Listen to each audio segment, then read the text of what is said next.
ప్రభుత్వ పాఠశాలల్లో మౌలిక వసతుల కల్పనలో రాష్ట్ర ప్రభుత్వం విఫలమైందని ముషిరాబాద్ ఎమ్మెల్యే ముఠా గోపాల్ విమర్శించారు. పేద పిల్లల విద్య కోసం ప్రతి ఒక్కరూ చేయూతనందించాలని పిలుపునిచ్చారు. ముషిరాబాద్ మోరం బొంద ప్రభుత్వ పాఠశాలల్లో విద్యార్థులకు ఉచిత నోటు పుస్తకాలు, స్టేషనరీ, స్నాక్స్ అందించారు.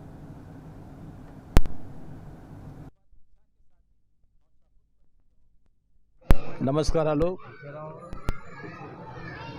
ఈ ఎండాకాలం మనం చూస్తున్న విపరీతమైన ఎండలతోటి పిల్లలు బాగా బాధపడుతున్నారు.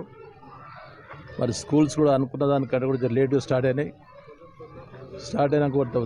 అయినాక వాళ్ళకి ఇంతవరకు సరైన పుస్తకాలు లేకున్నా కానీ మరి మన కొంత నాయకులు ప్రత్యేకించి సోమన్ గారు ఈనాడు పేద పిల్లల గురించి బుక్స్ పంపిణీ చేస్తూ వాళ్ళందరినీ ఆదుకుంటున్నాడు.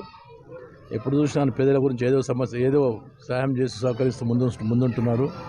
కాబట్టి ప్రతి ఒక్క యువ సోదరులు ప్రతి ఒక్కరూ ఇలాంటి కార్యక్రమాలు చేసి పేద ప్రజానికాన్ని ఆదుకోవాలి. అదే కాకుండా ఈనాడు మన పొలిటికల్ పార్టీలో ఉన్నాం కాబట్టి పొలిటికల్ పార్టీని కూడా డెవలప్ చేసే విధంగా పనిచేయాలి. ఈనాడు మనం అందరము కలిసికట్టుగా పనిచేసి మన పార్టీకి కానీ ప్రభుత్వానికి కానీ మంచి చేసే విధంగా పనిచేసి ప్రత్యేకించి పేద ప్రజానికాన్ని ఆదుకోవాలని కోరుకుంటున్నాను.